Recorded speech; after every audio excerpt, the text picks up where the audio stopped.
What if you could take the amazing chords from Final Fantasy and put them in your own play?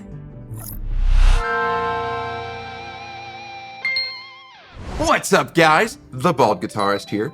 And today I want to talk about the amazingly gorgeous, lush chords that are used in the Final Fantasy Prelude. So this prelude is one of the coolest pieces of music, that's gonna instantly go bam, all the nostalgia. I would literally turn the game on and just sit there and just be like, ah. Not only am I going to talk about the chord shapes that the Final Fantasy Prelude uses, we're also going to take these shapes, we're going to figure out what they are, and we're going to use them on other chord progressions so that we can take them and put them in our own playing whenever we want. Let's get into it.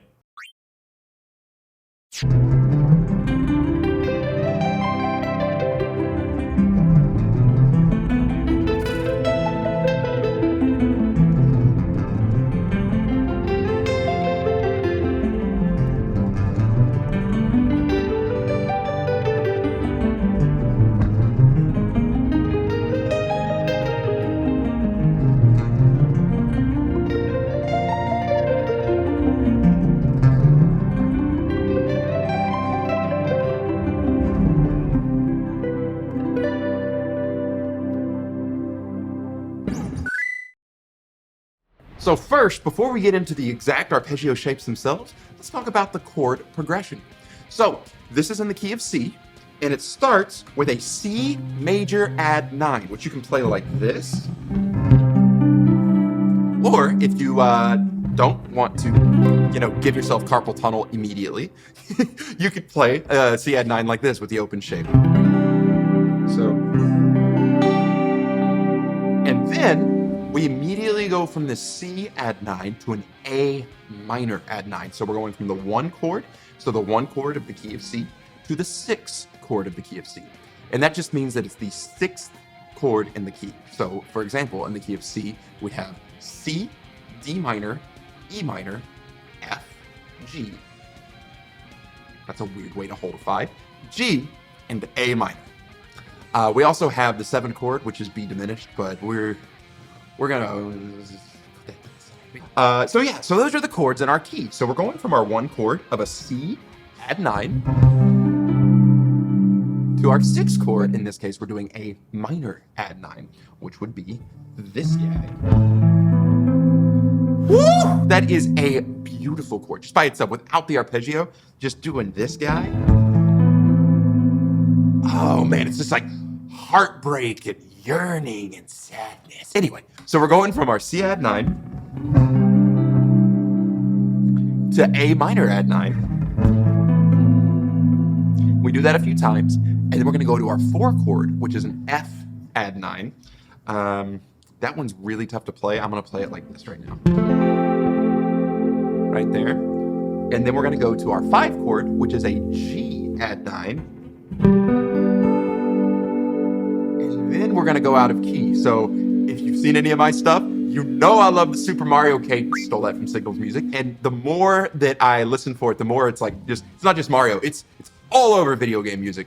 So anyway, we're gonna go out of key here to our flat 6 chord. So our 6 would normally be A minor. So in this case, we're gonna go to our flat 6 and do major. So instead of A minor, we're gonna play A flat add 9, which is this guy. Love that chord. Then we're going to go to our 7, but instead of playing a B diminished, we're going to do the same thing. We're going to flat it and turn it into a major chord. So that gives us B flat add 9. And then we go back to our root note, which is C add 9. Beautiful. Let's just go through that, the chords, really quick, all the way through. So we have C add 9. We have A minor add 9. We're gonna do that a few times. We're gonna go ahead and skip to the F now. So we have F add 9. We have G add 9. We have A flat add 9. We have B flat add 9. And then we resolve back to C.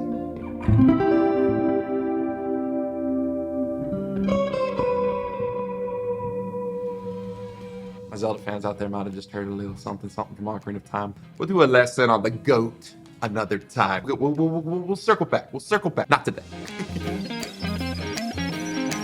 Now that we know our chords, I'm going to show you guys a simple shape that we can do anytime we want to do an add 9 arpeggio across all 6 strings on the guitar. So we can do this for both the major add 9 and the minor add 9. So let's go through it. The add 9 arpeggio shapes that I like to use have 3 notes starting on the root, and then 1 note, and then 3 notes, and then 1 note, and then 3 notes, and then 1 note. The 3 notes are your 1, 2, 3 of the scale, and then the 1 note by itself is the 5. The 5 is what the note you would normally play for a power chord. So if I was going to do a C power chord, of course I'd play my root note, which is the 8th fret of the E string. Then I'd play the 10th fret on the A string for my 5. And that would be my normal power chord shape. So this note is the 5, and we're going to play that by itself. And then on the first string that we play, not the literal first string, in this case, the 6th string is our first string. We're not gonna call numbers. We're gonna do 1, 2, 3 on our low E string. How about that? No numbers here. We're going to play the first, second, and third note of the major scale. So we get this. And then we're gonna play the 5 by itself. And we're just gonna take that to each octave. So in this case, I'm gonna play this C, then I'm gonna play this C, and then I'm gonna play this C, right? And on each of those C notes, each of those root notes, I'm gonna go 1, 2, 3, 5 on the next string. So like this, 1, 2, 3, 5. Now I'm gonna go to my next C, right there. 1, 2, 3, 5. Then I'm gonna go to my next C, right here. 1, 2, 3, 5. And so that's the basic shape that we're gonna use all the way through this. So if I just limited myself to 2 octaves, it would sound like this.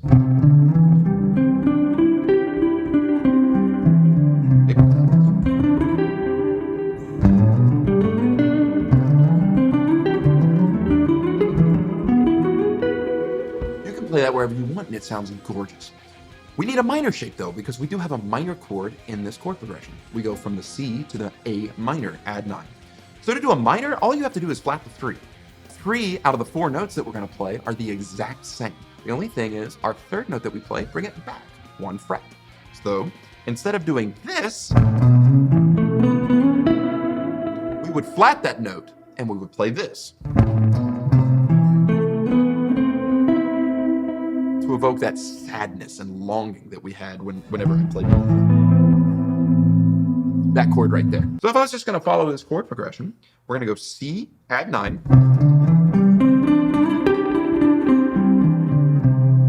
and we're going to go to A minor, add 9. And we're just going to go back and forth between those two a few times, get it under our fingers, and play it nice. So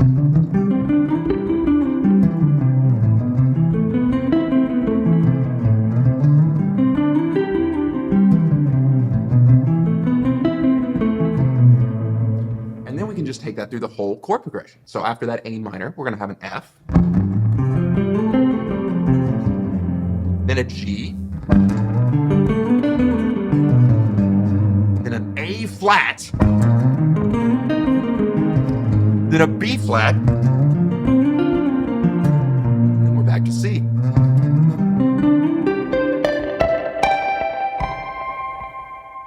So to get the full Final Fantasy effect, what we need to do is we need to take it up 3 octaves.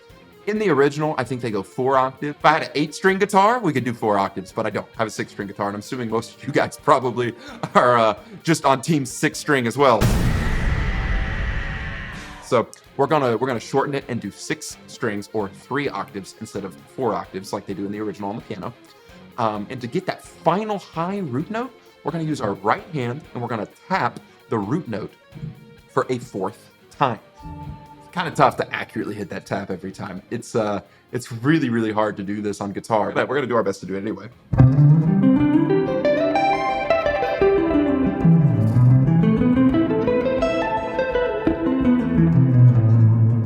And we're gonna take it through the rest.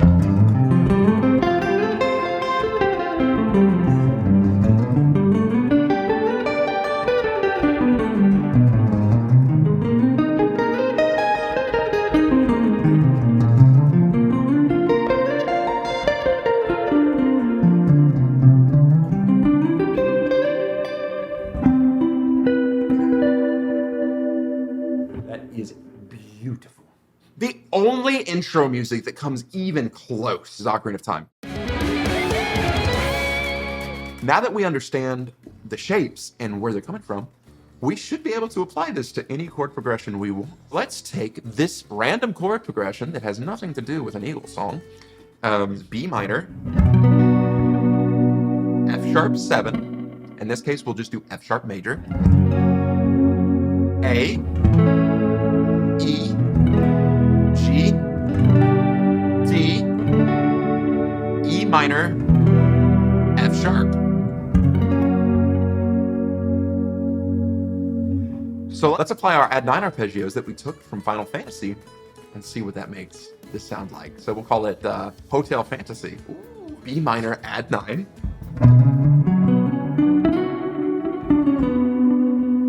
We'll do F sharp. Now instead of going all the way down to this F sharp, I'm going to invert the order. So instead of doing 3 then 1, I'm going to do 1 then 3 because the 5 is on the same fret as your root note, just down a string.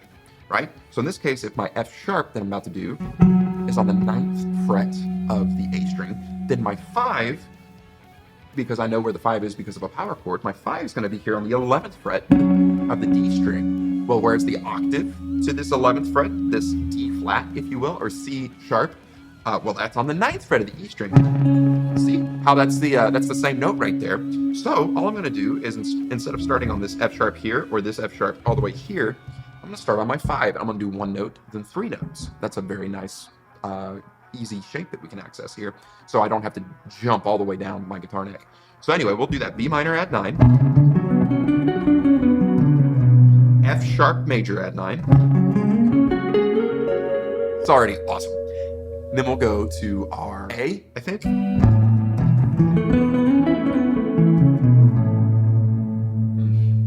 we're going to go to E.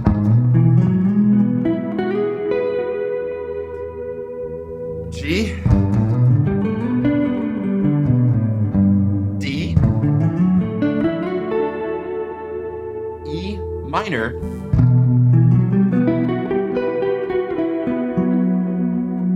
and then F sharp again. Absolutely gorgeous. These are so cool. You don't have to just use them in chords, you can use them in your soloing as well. So if you know the chord progression, then you can add these to your solos, and it's just incredible. All right, guys, thank you for watching. I hope you enjoyed the video. Tabs will be available in the description. You guys know what to do if you want to help this small channel grow. Give me the likes, the comments, the subscribes. See you next time. What's up, guys? So yeah, this is actually pretty tough. A highly copyright striked. A highly assaulted. All right, guys, I will have tabs available for this. I don't know why I'm looking at the microphone. Oh, so my nice camera just died.